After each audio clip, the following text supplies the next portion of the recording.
Estás entre la gente, pero nadie te ve. Hola, muy buenas a todas y todos, según el horario en que nos escuchéis, pero estamos aquí en La Barandilla y en Radio Diversidad para hacer un espacio más de Estamos a Tiempo. Lamentablemente lo hacemos con un poquito de retraso por cuestiones de agenda, pero no fallaremos. Siempre, una vez al mes, estaremos con vosotros. Hoy vamos a hablar de un tema muy importante, tanto para las personas ciegas, que van a tener una, digamos, dedicación especial, pero también para toda la ciudadanía, porque vamos a hablar de autonomía personal, de rehabilitación y especialmente también de accesibilidad, y es la accesibilidad universal hoy un elemento crucial para establecer los derechos de las personas con diversidad funcional, pero también de toda la ciudadanía, como digo, porque la accesibilidad es transversal, afecta a todo tipo de colectivos y de personas en cuanto hay la más mínima problemática. Y además incluso hay veces que la propia ciudad pues tiene unos problemas endémicos que dificultan a todo el mundo, ¿no? Lo que puede ser su libre circulación, etc. Entonces hoy tenemos con nosotros a una persona con una gran profesionalidad, y eso es importante porque obviamente estos temas se abordan desde muchos puntos de vista, desde muchos ámbitos, pero la perspectiva de los profesionales, y más en este caso de una profesional que una vez jubilada, a pesar de su juventud, digo juventud activa, pues se ha convertido también en una activista social. Por tanto, tenemos aquí a Concepción Blocona Santos, que es psicóloga de formación, luego ha sido técnico de rehabilitación de la ONCE durante muchos años, siendo incluso asesora de la Dirección General de la ONCE en esta materia, y hoy pues es ya una activista social consumada. Y bueno, pues tenemos un elenco de cuestiones muy importantes para tratar en esta hora del programa de Estamos a Tiempo. Así que, Conchi, bienvenida a nuestro programa y muchas gracias por estar participando en esta conversación.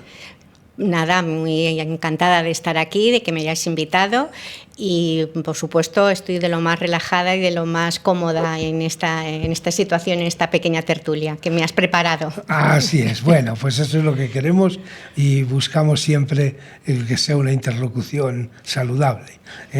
Bueno, Conchi, en tu caso concreto, quiero hacer una pequeña referencia. No nos gusta meternos mucho en temas personales, pero indudablemente tú has tenido un antecedente familiar que de alguna manera pues tiene que haber influido en tu dedicación y en tu profesionalidad, aunque eso luego se construye con otros mecanismos. Pero tus padres eran personas ciegas, y en ese sentido me gustaría preguntarte, ya desde muy pequeña, ¿cómo te relacionaste tú con ese tipo de discapacidad, con esa situación, estando tan cercana a ti como persona? Bueno, tengo que decir que mi padre sí que era ciego, mi madre fue de adulta ya, bastante ya mayor, incluso cuando ya había tenido 2 hijas. Era una persona muy activista y muy comprometida en su momento por todos los temas sociales, y nosotras, yo tengo una hermana, tanto mi hermana como yo, pues convivíamos con esta situación de la forma más natural. Es decir, yo en ningún momento noté diferencia de una persona que tenía problemas visuales como los que no tenían. Estaba totalmente integrado tanto en su trabajo como en su mundo laboral. Es más, creo que jamás me lo he planteado siquiera.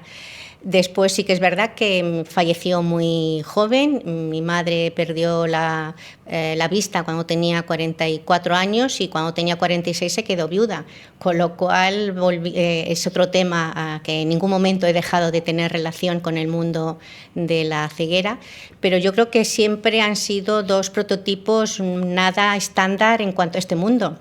Mi padre era totalmente autónomo e independiente, es decir, siempre hemos tenido una vida que hemos salido fuera de Madrid y de vacaciones y de todo, y con mi madre exactamente lo mismo, con lo cual yo, digo yo porque estoy aquí personalmente, no he tenido experiencias de diferencias en ese entorno porque siempre han estado totalmente integrados en el mundo, que no había situaciones de ceguera. Y luego a nivel de trabajo, pues luego ya me incorporé en el mundo laboral.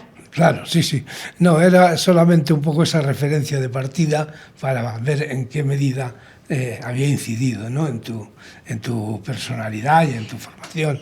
Bueno, pero ¿hay algún momento, supongo, en tu desarrollo personal y en tu desarrollo profesional que surge esa vocación que luego también se convierte en trabajo laboral, en trabajo profesional, pero esa vocación por trabajar con personas con discapacidad visual o con discapacidad en general? ¿Cómo surge esa vocación en ti de una manera clara?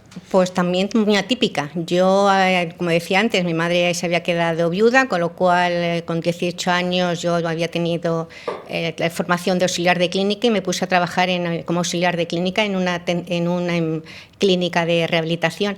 El director, que era sobre rehabilitación, empecé a hacer el curso de técnico en fisioterapia, pero yo me iba decantando por psicología, con lo cual compatibilizaba fisioterapia con psicología. Yo en ningún momento me planteé en el mundo de la ceguera o de la discapacidad, sino que fue azar. Terminé la carrera de psicología y mi cuñado, con lo cual a nivel laboral no era muy... el dinero que me permitía tener no me daba una gran independencia y yo ya una vez que había terminado pues buscaba otro tipo de inclinaciones laborales más autónomas. Salió en el periódico un anuncio diciendo que se requería técnico en rehabilitación y que tenía que tener formación en psicología. No sabía ni lo que era eso y me presenté a las pruebas. Salí elegida y de ahí sí que es verdad que se plasmó la parte de inclinaciones personales con todo el mundo laboral, que incluso empecé a conocerlo. No es lo mismo conocerlo a nivel personal que después a nivel profesional, con lo cual se me abrieron dos mundos diferentes y por supuesto he trabajado muy bien en el mundo de la discapacidad visual. Sí, permite que vuelva todavía un poquito atrás. En tu elección de la psicología, ¿qué elementos cuentan? Me ha gustado mucho la diferenciación entre un poco tu experiencia personal y luego cómo vas entrando en la cuestión profesional, pero sí tengo interés en saber por qué eliges la psicología y qué valoración haces de la psicología para lo que es luego tu trabajo futuro. Yo creo que siempre he tenido grandes inclinaciones a nivel humanistas. Tengo que decir también, a lo mejor por la parte de mi padre, que también era muy reivindicativo en su mundo personal y laboral, siempre ha tratado de valorar personas diferentes, no porque él se considera diferente, sino porque lo tuviera, con lo cual a lo mejor lo he ido viendo y lo he ido plasmando. Y luego también es verdad, muchas veces son por los profesorados. Yo tuve un profesor de filosofía, que es el que me decantó por toda la parte humanista y del ser humano. Entonces yo creo que me ha gustado siempre las relaciones humanas y el cómo llevar a cabo de ese tipo de influencias. Entonces ahí a lo mejor me decanté, pero como todos los estudiantes en un momento determinado, que tampoco tenías la idea clara, pero te vas formando ese mundo y lo vas idealizando. Y yo creo que lo que yo elegí con las expectativas que luego me fui creando, pues fueron coincidentes. Y ya nos has contado algo de otras experiencias diferentes a lo que fue luego tu actividad como técnico de rehabilitación, pero mientras estudiabas psicología y mientras hacías esos trabajos concretos, puntuales, ¿qué otras experiencias, diríamos, desde ese punto humanista te han dejado un poco de huella?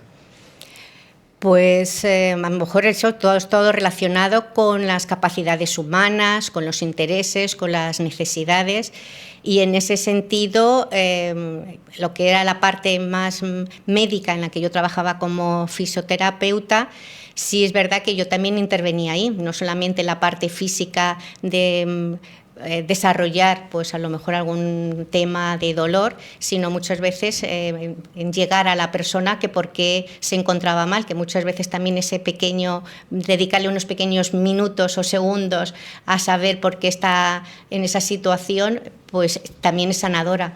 Y yo creo que por ahí ha ido yendo toda mi bagaje personal y laboral. Estupendo. Bueno, ya estabas empezando a contarnos cómo había sido tu entrada en la formación como técnico de rehabilitación en la ONCE y, bueno, un poco qué interés te suscitó esa formación, cómo lo viviste. Pues para mí fue un descubrimiento. Yo daba por hecho que si yo tenía en mi casa gente que tenía problemas visuales, prácticamente casi ya sabía todo.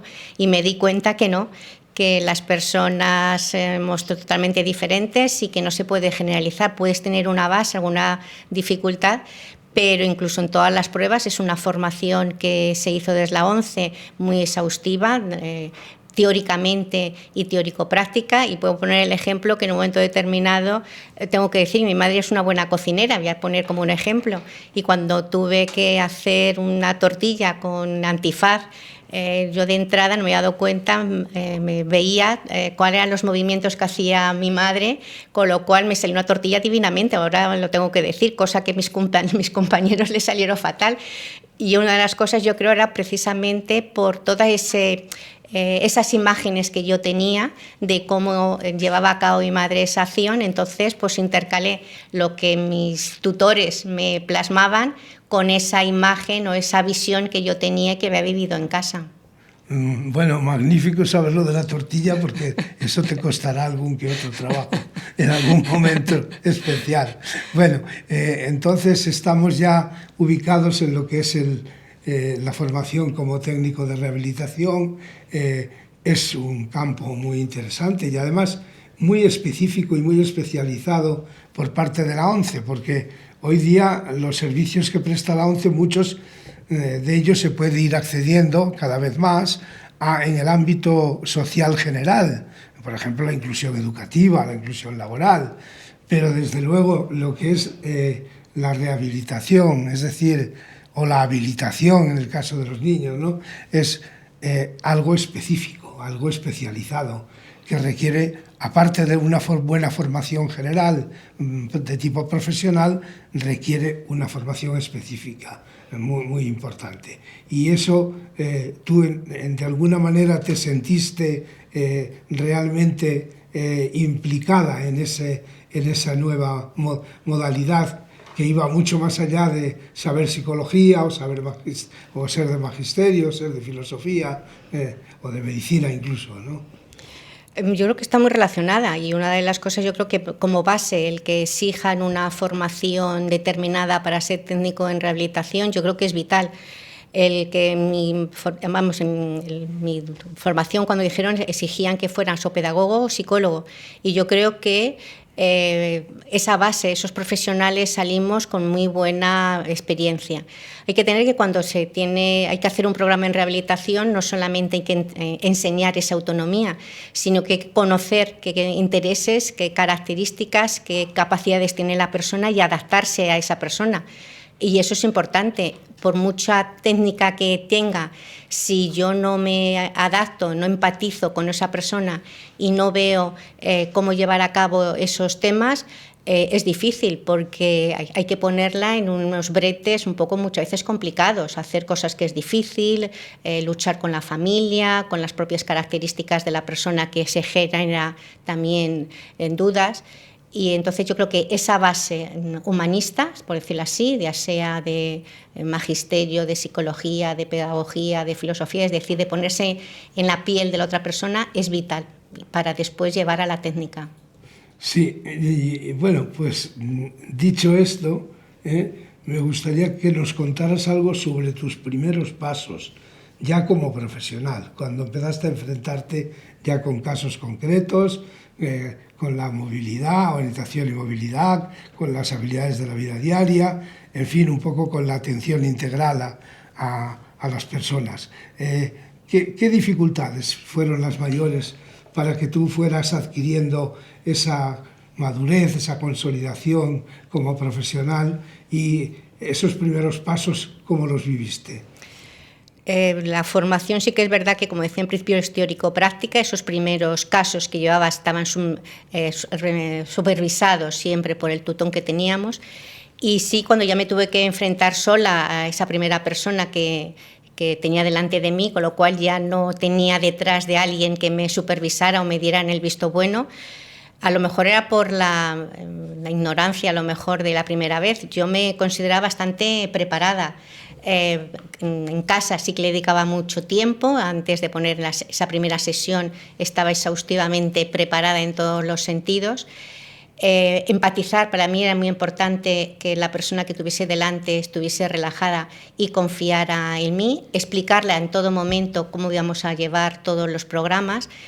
Y más que cómo yo llevaba a cabo esa situación, a mí lo que me preocupaba que la persona que tenía que realizar el programa se confiara en mí, se considerara que yo era un buen técnico y que íbamos a conseguir los objetivos. Los objetivos yo en todo momento lo íbamos diciendo. Y así como problemas que he tenido, a lo mejor he tenido una gran suerte, no he tenido casos que hayan resultado gravosos, pero sí que puedo decir que del primer caso sí que me acuerdo. Era un topógrafo, se orientaba divinamente y lo que quería es tener esa autonomía. Lo que es orientarse en Madrid, él no tenía dificultad, pero sí el enfrentarse con ese problema visual solo en la calle. Y eso sí es lo que costó en cierta medida conversaciones y seguridad, sobre todo, que lo podía llevar a cabo. Aparte de la diversidad de personas, que siempre es un factor importante, también hay una diferencia grande entre lugares, si es un ámbito rural, si es un ámbito urbano, si es un barrio, etc., o también zonas que sean más complejas unas que otras, ¿no? por sus características. Entonces, ¿eso cómo lo has ido experimentando, resolviendo?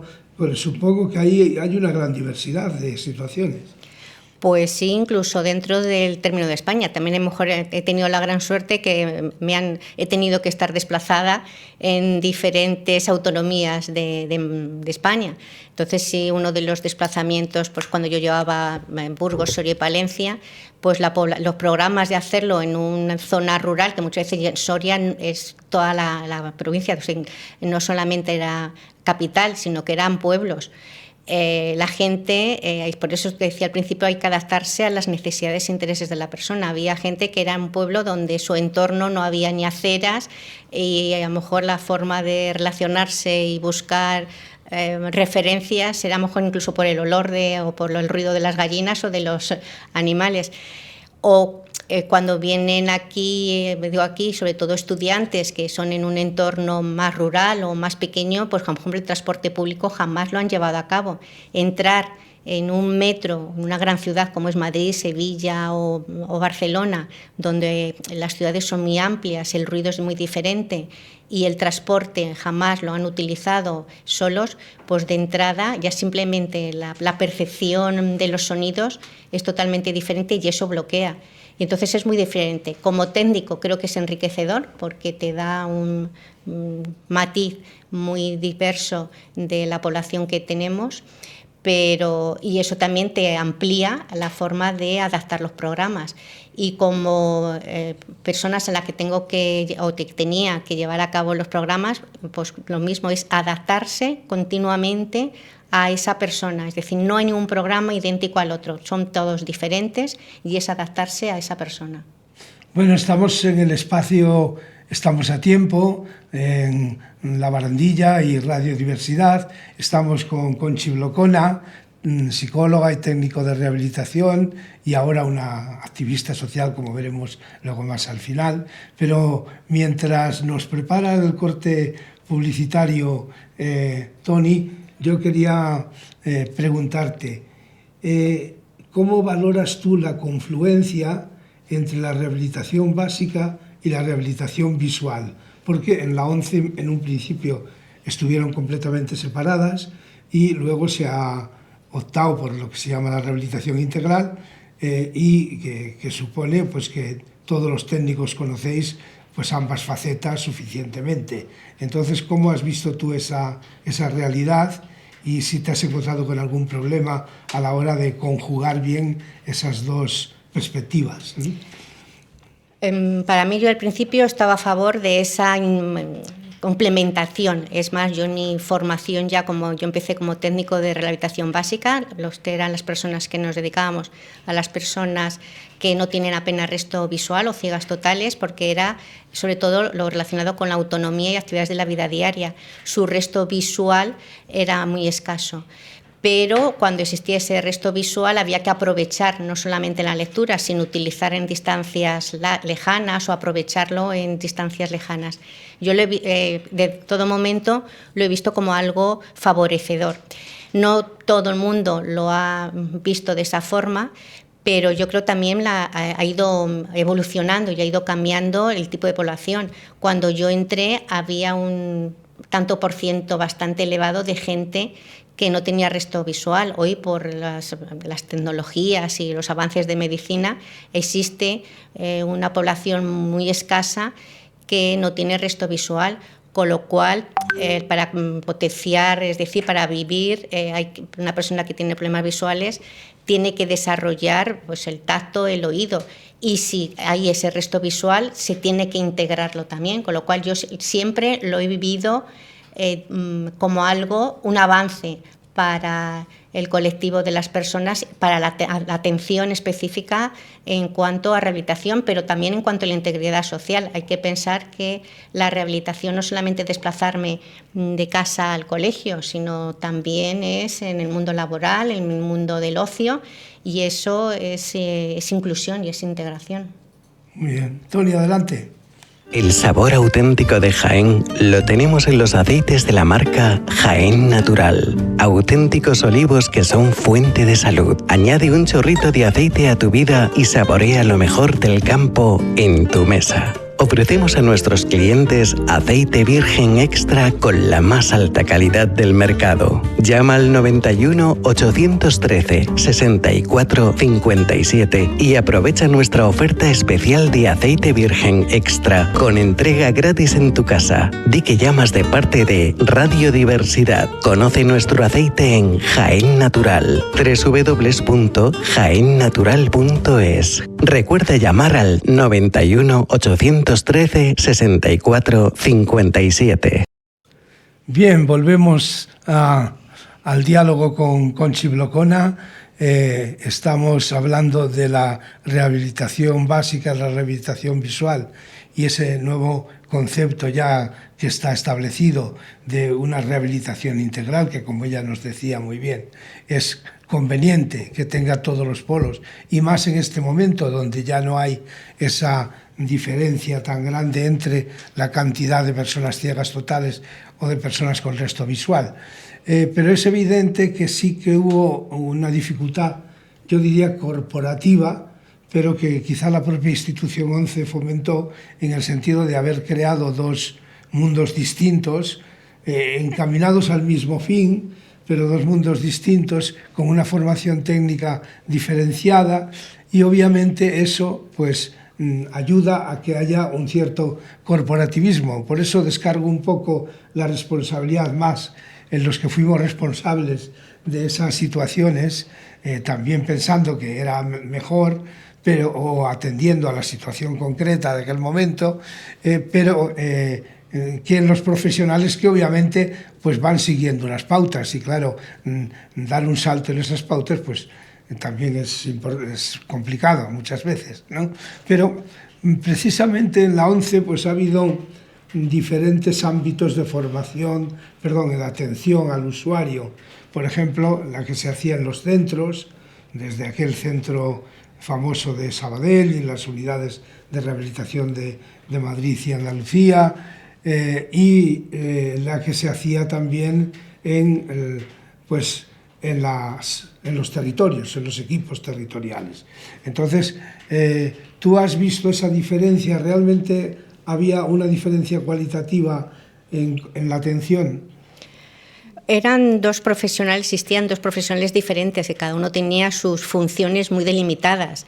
El técnico en rehabilitación visual, todo lo relacionado con la parte visual y generalmente lectoescritura.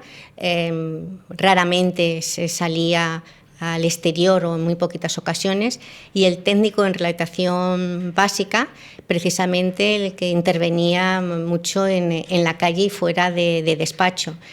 Digo esto porque esta situación también de trabajo, de comodidad, también generó cierto problema, porque no es lo mismo trabajar en la intemperie, frío, calor, en la calle, que estar en un despacho calentito.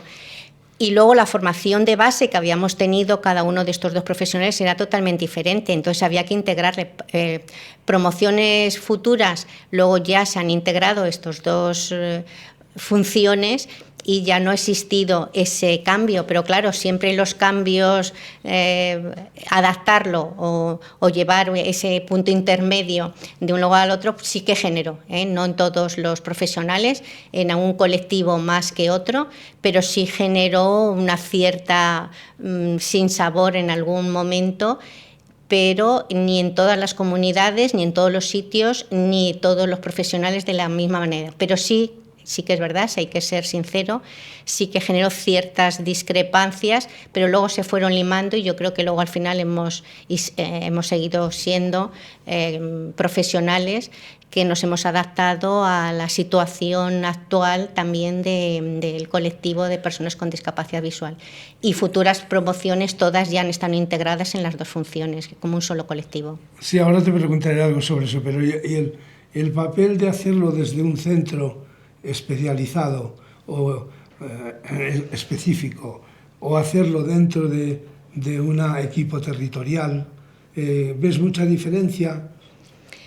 Es que la infraestructura es totalmente diferente. No lo mismo una agencia pequeñita que un gran centro como puede ser Madrid, Sevilla o Barcelona. Los medios son prácticamente casi iguales. Yo he estado trabajando en sitios pequeños y los materiales que tenía no tenía nada que no tiene nada que envidiar a la de las grandes ciudades. Otra cosa que la creatividad del profesional a lo mejor se agudiza, pero sí que hay ciertas diferencias, pero yo creo que a la hora de atender a la persona no debería de existir gran diferencia. Decía al principio que tú, además de técnico de rehabilitación directa, has sido asesora en dirección general en estas materias. Me gustaría que hablaras de esta experiencia, sobre todo en un sentido. ¿Cómo ves que evoluciona el proyecto de rehabilitación integral en la ONCE a las personas ciegas o con discapacidad visual? Y también, ¿cómo ves la formación de los nuevos técnicos? Porque eso es un reto muy importante, dado que generacionalmente había una proximidad muy grande entre los que entraron a partir del año 84 aproximadamente y que, claro, han llegado ya a su etapa de jubilación. Entonces, ¿cómo ves estos factores? ¿Cómo se van concatenando para garantizar en España, en concreto a través de la ONCE, que es quien lo realiza, la atención la atención social que denominamos rehabilitación, ¿no? Sí que es verdad que en las primeras promociones atendíamos a las personas en menor proporción de los que se atienden actualmente, A lo mejor porque hay que tener en un principio que el programa de rehabilitación es voluntario, o sea, nadie se obliga, y también la ONCE ha variado. La idea que se tenía la ONCE a lo largo del tiempo va modificando. Ahora parece que socialmente también tiene una imagen mucho mejor que a lo mejor hace muchos años. La formación, yo me considero que la mía que es una formación muy exhaustiva, yo estoy muy orgullosa de la formación que he recibido. Y luego el hecho de que entramos una generación en unos años, después, claro, nos hemos tenido que ir también en unos años muy, muy determinados y no se ha formado durante un periodo de tiempo, con lo cual ha dado lugar a que nos hemos tenido que ir por edad muchas personas y quedaban sin esa formación específica o con escasa formación específica en cuanto a la experiencia. Sí que es verdad que cuando uno sale, como en todos los ámbitos, pues te falta, puedes tener la teoría, pero te falta esa experiencia que la adquieres con los años, y que esa experiencia esa información no se tiene en los libros, es precisamente la experiencia. Actualmente sí que se están llevando a cabo, desde hace ya casi 6-7 años aproximadamente, formaciones muy continuadas, precisamente porque hay escasez de profesionales. Finaliza una formación y ya están todos integrados en el mundo laboral, y siguen faltando. Los programas que yo hacía al principio en cuanto a extensión, yo sí tengo que decir la calidad de los programas. Yo estoy muy satisfecha del tiempo en lo que yo he estado trabajando y la calidad que le he dado. Ahora los programas son diferentes. Yo creo que a lo mejor requeriría una atención más específica hacia los afiliados. Yo llevo fuera un par de años, con lo cual tampoco puedo hablar, es simplemente desde mi punto de vista del pensamiento, pero creo que se podía mejorar en cuanto a la calidad. Es muy rápido, sí que es verdad que hay una lista de espera muy importante, con lo cual hay que atender a las personas, pero a lo mejor sí que se podía, desde mi punto de vista, incidir más en la calidad de la atención. Yo creo que no hay que estar, no puede primar calidad en cuanto a cantidad. Yo creo que puede estar las dos cosas confluenciando, ¿no? Con calidad, aunque sean con poco tiempo. Y en cuanto a mi estancia, me decían la pregunta de mi tiempo que he estado en la asesoría. Yo estoy muy orgullosa y muy contenta del tiempo que he estado allí, porque me ha permitido ver o tener una imagen general que si yo solamente estoy trabajando como técnico en rehabilitación no lo hubiera tenido. Era una información y una formación tanto nacional como internacional, porque tienes una idea de lo que se hace en el resto del mundo precisamente en cuanto a rehabilitación, y por los congresos internacionales a los que se iba. También es verdad que a nivel internacional creo que pasa como la ONCE, prima mucho la cantidad y va disminuyendo un poquito la calidad de la atención. Entonces, desde esa situación de asesora, en una mirada sintética, tu pronóstico de futuro de la rehabilitación para las personas ciegas es que va a ser mediana, buena o bajita. Bueno, yo creo que más que aprobado, le daremos una nota, no le daremos cum laude, pero yo creo que bueno, hay excelentes profesionales. Creo que en ese sentido, aunque todo es mejorable, ahora yo estoy fuera, con lo cual también es más fácil criticarlo que cuando uno está dentro. Creo que tiene la ONCE, creo lo que siempre he defendido, un factor humano excelente, que hay que cuidarlo. Y hay unos grandes profesionales que incluso de base ya se les exige un perfil determinado.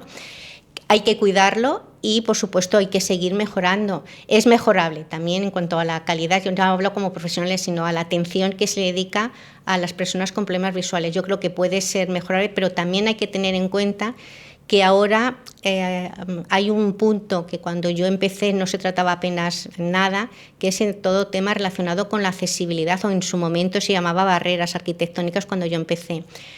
Esto a nivel social también ha ido creciendo y ha ido mejorando. No existían leyes que hablaran de este tema, no existía formación en este tema, y yo también ahora, después incluso a través de la ONCE que me lo permitió, pude formarme y tener un máster en temas de accesibilidad, con lo cual es otra función que cuando yo empecé no tenían los técnicos en rehabilitación, y ahora también tiene esa función, no como una titulación específica, pero sí se tienen que impregnar de todo lo que está relacionado con la accesibilidad. Bueno, decir, por si alguien tuviera la duda, que desde este espacio estamos a tiempo, además el propio título lo indica, deseamos profundamente que el trabajo profesional de la ONCE siga siendo del nivel de calidad que históricamente ha tenido, pero que todavía, como bien dices, hay que mejorar porque el futuro demanda nuevas realidades y tenemos que tener capacidad para atenderlas, tanto desde la institución como desde los propios usuarios, ¿no? Y justamente es que me has pisado la pregunta casi literalmente, porque lo que te iba a preguntar ahora, dando un salto, es sobre la importancia social de la accesibilidad universal. Porque hemos hablado sobre todo, al referirnos a la rehabilitación, estábamos hablando sobre todo de la adquisición de una autonomía personal de cada persona afectada, la autonomía personal de cara a la inclusión social. Pero evidentemente desde un punto de vista social general hay un tema crucial que es la accesibilidad universal como derecho y como principio que las autoridades tienen que tener en cuenta siempre para formular todos sus proyectos. Entonces, ¿cómo crees que está evolucionando ese derecho de la accesibilidad universal en nuestro país y en general en lo que tú conozcas? Bueno, a nivel general yo creo que también hay mucho intrusismo en este tema, en lo que es en la sociedad. Es decir, las primeras leyes relacionadas prácticamente con la accesibilidad es de 2007, o sea que prácticamente acabamos de aterrizar. Todo el mundo habla de accesibilidad y luego muchas veces no se sabe lo que es. En las leyes, en las normas y a nivel social ahí está, pero después no se cumple. Yo siempre digo que las leyes están, pero después cuando se infringen no pasa absolutamente nada y entonces pues sigue cometiéndose improperios, por decirlo así. Ha mejorado, sí es verdad que ha mejorado desde cuando yo empecé ahora la ciudad, incluso las conciencias y la identificación de las personas en general, ahí está, no tiene nada que ver un metro de cuando mi padre entraba en los años 70, por ejemplo, que los metros ahora actualmente, ni el transporte público, ni un taxi, no se hablaba la gente en silla de ruedas, ya no tiene con problemas visuales, era impensable la movilidad que había, y la tecnología también ha mejorado mucho. Todavía falta mucho por mejorar, pero sobre todo yo estoy diciendo que además también hay que mejorar en las conciencias y incluso algunas veces hasta la terminología. Se ha avanzado, hay que seguir luchando precisamente para que no se olvide. Incluso este programa en un momento determinado también son importantes porque la sensibilización es vital. Se habla de los organismos, de las instituciones, pero yo creo que un papel muy importante es el colectivo de día a día y la sensibilización que podemos tener como población. Falta mucho todavía, falta mucho, pero incluso a la hora hasta de hablar de la terminología, ya simplemente también es accesibilidad, la terminología que empleamos. Claro. El lenguaje es un elemento fundamental también de conocimiento y de intercomunicación, ¿no? Bueno, tú eres ahora una militante activa, una activista social, de alguna manera. Vamos, esto son títulos muy rimbombantes, pero ya sabemos lo que queremos decir. Una persona que estás preocupada por esos problemas, ya por encima de tu realidad profesional, ya estás jubilada, pero sigues teniendo esa inquietud que probablemente te viene de tu buena formación profesional, pero al mismo tiempo como ciudadana la tienes. Y estás participando en grupos que plantean estas cuestiones de manera directa a las administraciones. Entonces, me gustaría que hicieras una pequeña foto de cómo ves tú la actividad de estos grupos reivindicativos y un poco también qué capacidad de respuesta tiene la Administración, porque, por ejemplo, tú estás en la Comisión de Diversidad y Accesibilidad de la Federación Regional de Asociaciones Vecinales de Madrid, donde tienes, eso lo digo yo, no lo dirás tú, pero tienes un papel relevante por tus conocimientos y también por tu perseverancia. Y también en el Consejo de Accesibilidad, bueno, tiene un nombre muy largo, de promoción de la accesibilidad y supresión de barreras de la Comunidad de Madrid. Bueno, ¿qué mirada haces tú ahí a esa realidad, tanto desde el punto de vista reivindicativo como de respuesta de las autoridades? Pues está bien, sirve, hay mucha burocracia, siempre ha habido y sigue habiendo mucha burocracia.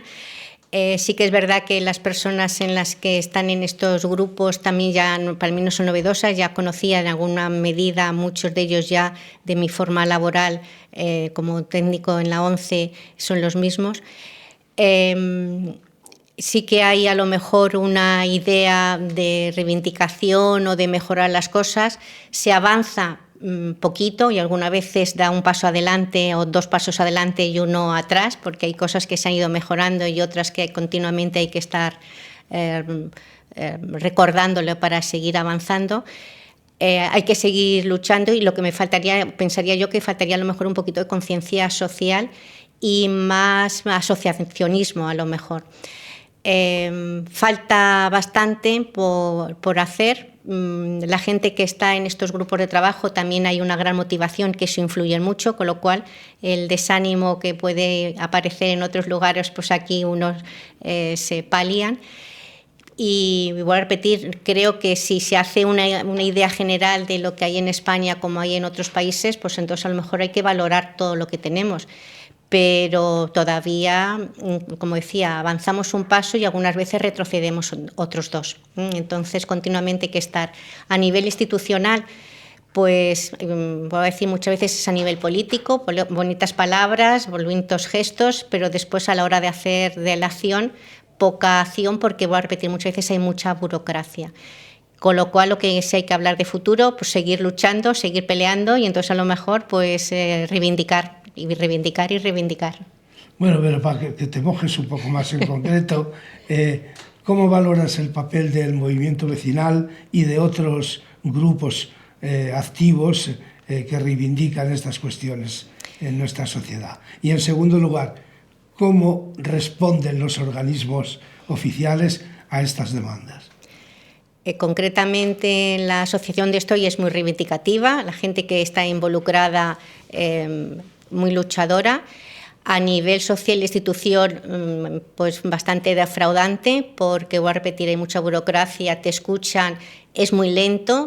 Yo puedo decir que es un tema que llevé en noviembre en la comisión, se respondió, se puso a decir, este no es el foro, te envían para que vayas a otro lado, vas al otro lado y al final tampoco hacen, te dan las gracias y dices, y no hay respuesta. Entonces, a nivel institucional, lenta, burocrática y entonces no dan las respuestas que te gustarían. Pero bueno, ahí están y hay que seguir avanzando. Bueno, ese es el contexto real y vamos a tenerlo en cuenta.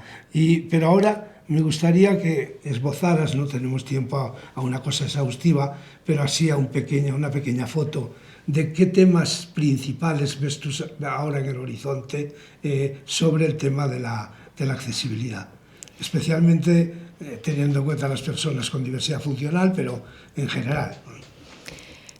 A nivel cognitivo yo creo que se ha avanzado, es decir, existe ahora y también es el que hay que seguir avanzando más todavía.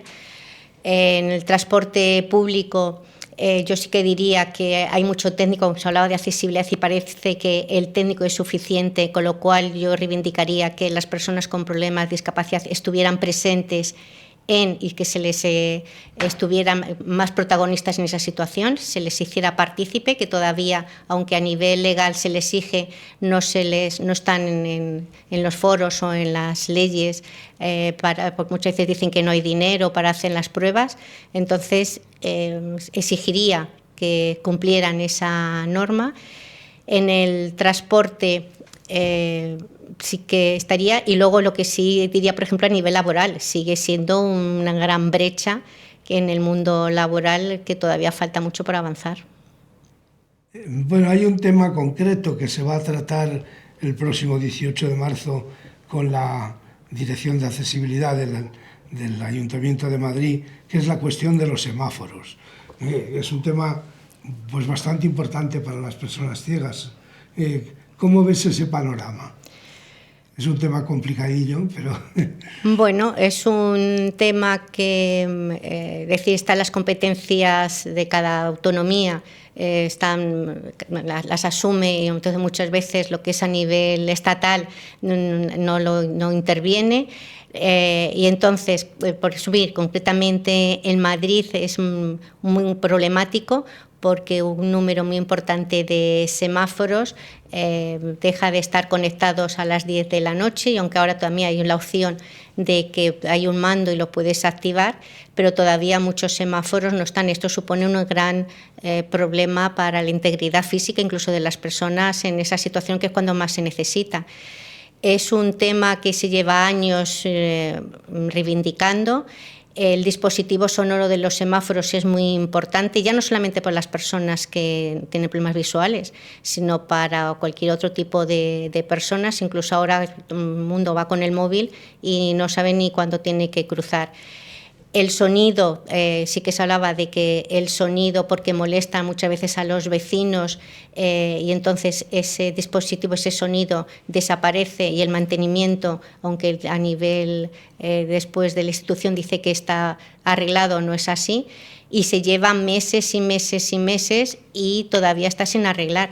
Hablabas de los semáforos, pero también hay otros temas que las grandes ciudades y no están indicadas, como es la señalización específica, a lo mejor con los pavimentos, que también está por ley y tampoco se lleva a cabo de forma exhaustiva, y un gran desconocimiento sobre el tema. Entonces decía que muchos sobre accesibilidad se consideran técnicos y luego, la verdad, pues no cumplen la norma.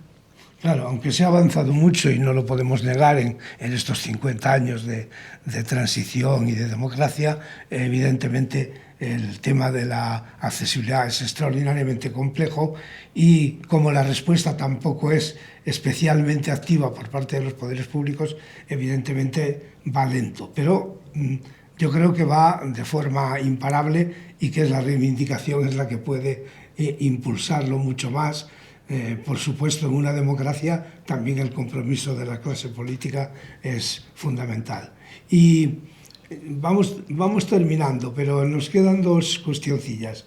Una es, ¿cuál es tu mayor motivación para el trabajo activo ahora mismo, para ser un activista social, por decirlo a lo mejor de una manera un poco rimbombante, pero bueno, lo de menos es en este caso la nomenclatura?